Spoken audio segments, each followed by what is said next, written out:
Nâng xuaស្ដីបងប្អូនអរគ្នាឥឡូវយើងបន្តមកលំហាត់ចុងក្រោយមួយនៃវិញ្ញាសាទី1នេះគឺជាលំហាត់ចុងក្រោយហើយលំហាត់នេះពាក់ព័ន្ធទៅនឹងប្រូបាបណាអូខេតោះយើងតាមដានទាំងអស់គ្នាបាទហើយលំហាត់នេះជាលំហាត់ទី6ហើយគេមានលេខបាទ4លេខគឺលេខ2លេខ3លេខ4អញ្ចឹងគេយកលេខហ្នឹងទៅតម្រៀបឲ្យបាន3លេខណាឲ្យបាន3លេខអញ្ចឹងខ្ទង់3លេខហ្នឹងគឺមាន3ខ្ទង់ដែលគ្មានលេខច្រំដែរទេមានថាបើគេទៅរៀបលេខ3ហ្នឹងហើយមាន3លេខផ្សេងទៀតរហូតដល់2 3 4អញ្ចឹងឲ្យមាន2 3 4ដដែលទៀតទេណា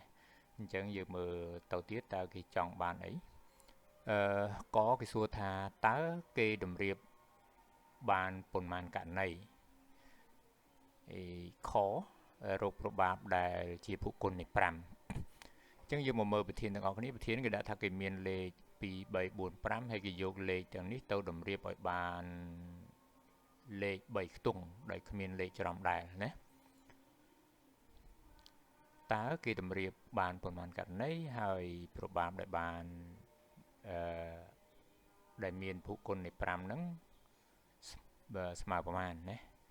អូខេហើយមុននឹងនេះយើងទៅបន្តណាចូលតាមដាននៅក្នុង channel ទាំងអស់គ្នាអូខេឥឡូវទៅមើលចម្លើយទី1យើងមករកតើគេតម្រៀបបានប្រមាណករណីនៅក្នុងការរកនេះលោកគ្រូយកមកពីរបៀបណាហើយរបៀបមួយយើងតាមដាននៅខាងក្រោមអញ្ចឹងតើគេតម្រៀបបានប្រមាណករណីនេះជារបៀបទី1របៀបទី1គឺយើងប្រើរូបមន្តចម្លាស់មិនដែលដោយថាថ្នាក់ទី9យើងវាអត់បានរៀនរូបមន្តចម្លាស់ហ្នឹងអញ្ចឹងរបៀបប្រើរូបមន្តហ្នឹងករណីដែលយើងយក3លេខយកចេញពី4លេខណាអញ្ចឹងយើងប្រើចម្លាស់រវាង n ធាតុបាទ o ធាតុយកចេញពី n ធាតុណាដែលជារូបមន្តចម្លាស់ថ្នាក់ទី10អូខេអញ្ចឹងរូបមន្តហ្នឹងចេះពេលនេះគឺជាចម្លាស់ហើយណាពេលហ្នឹងគេហៅថារូបមន្តចម្លាស់នេះពេលនេះមិនមែនប្រូបាបទេណាអញ្ចឹងរូបមន្ត n ធាតុយកចេញពី o ធាតុគឺពេលរូបមន្តដើមវាណា n o អញ្ចឹងមកគឺស្មើនឹងណា n factorial លើ n ដក r សំទោសនេះ r ណា n ដក r factorial ដែរនឹងរូបមន្តវាអញ្ចឹងដោយសារយើងថ្នាក់ទី9ប៉ុន្តែវាជួនកាលវាចូលមកថ្នាក់ទី10អញ្ចឹងចឹងពេលខ្លះអ្នកចេញវាសាមកវាអត់គិតថាយើងទីប្រមាណទេអាស្រ័យយើងអ្នករៀនហ្នឹងយើងស្រាវជ្រាវបើយើងមិនស្រាវជ្រាវទេចេញមកករណីបែបហ្នឹងគឺយើងអត់ចេះណាអូខេឥឡូវយើង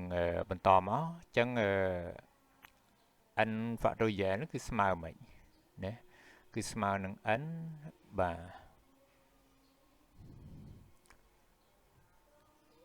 គុណឲ្យណា n ដក1ចឹងគុណតគ្នារហូតមកគុណ n ដក2ចឹងមកណាគុណ n ដក2ណាគុណរហូតទៅដល់ណាចុងក្រោយគឺគុណ1ចុងក្រោយណាបាទអានេះ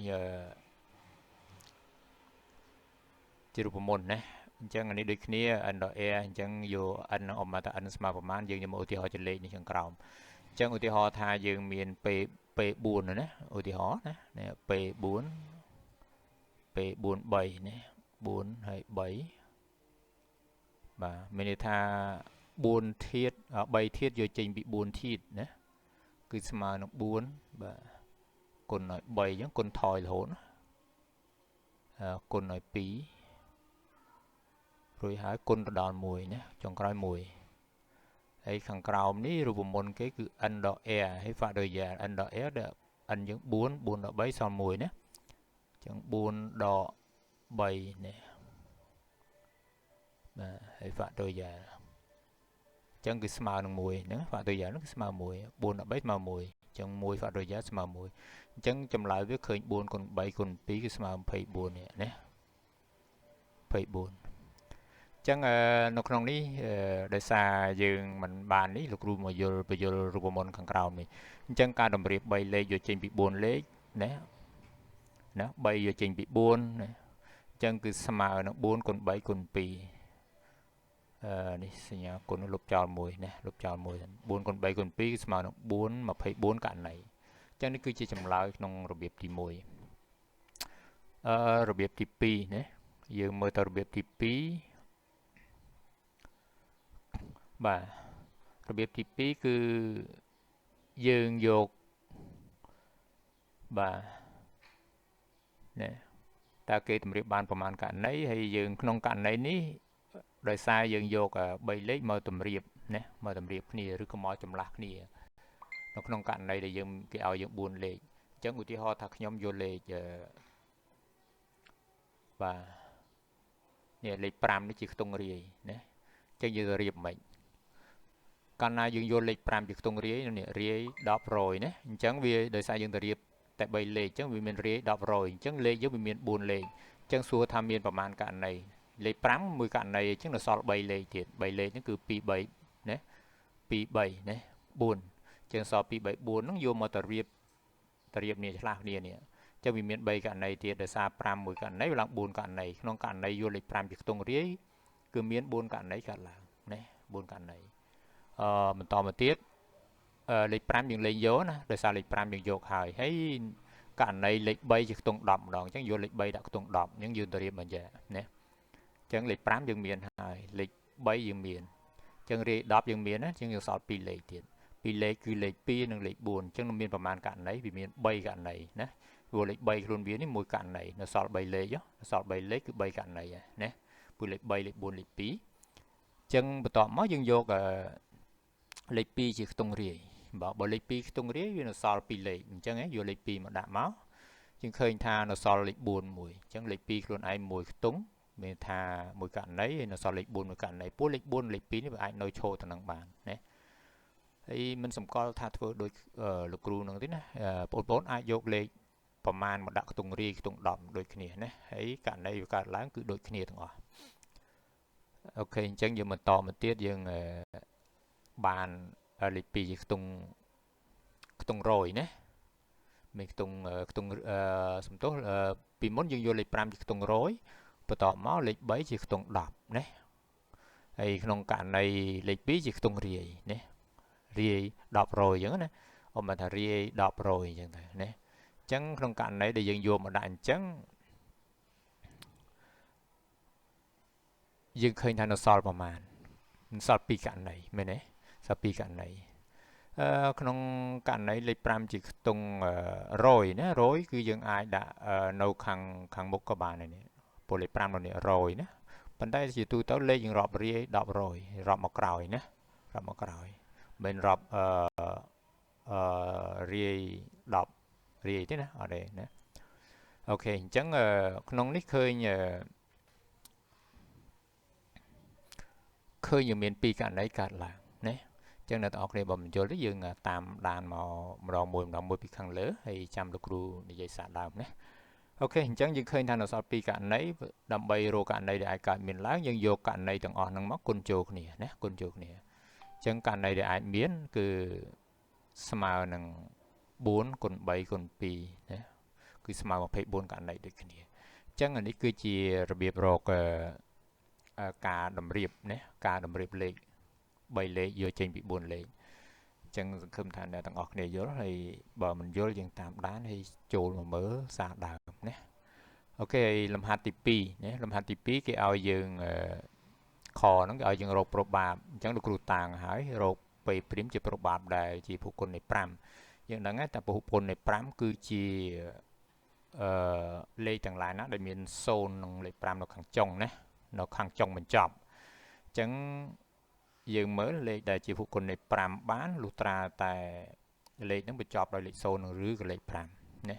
ប៉ុន្តែលេខយើង4លេខហ្នឹងវាអត់មានលេខ0ទេណាវាអត់មានលេខ0ទេមែនទេ តែលេខយើងគ្មានលេខ0នោះទេអញ្ចឹងមានតែ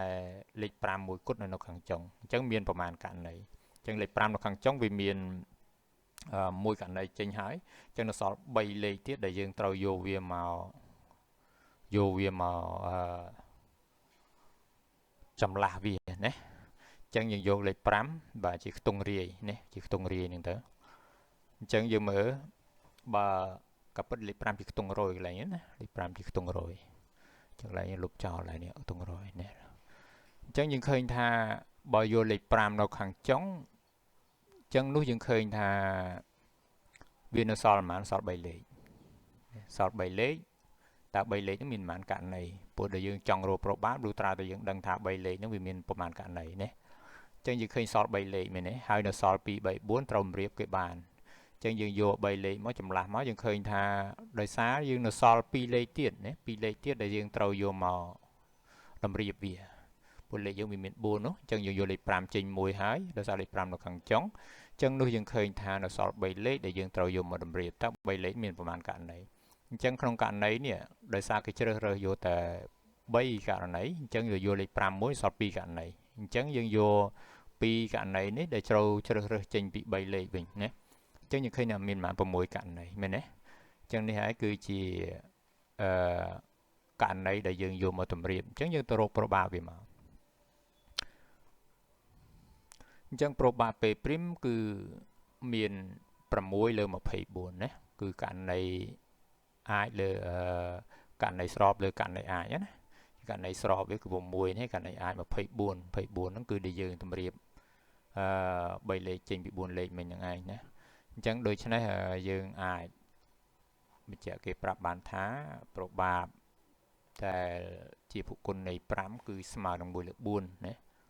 បាទប្រាប់គេអញ្ចឹងហើយបងប្អូននៅចង់បាននេះជាវិញ្ញាសាទាំងមូលជាវិញ្ញាសាទាំងអស់ហើយណានៅវិញ្ញាសាទី1ហ្នឹងបងប្អូនអាចយកទៅមើលបានសង្ឃឹមថាយើងនឹងជួបគ្នានៅវីដេអូបន្តមកទៀត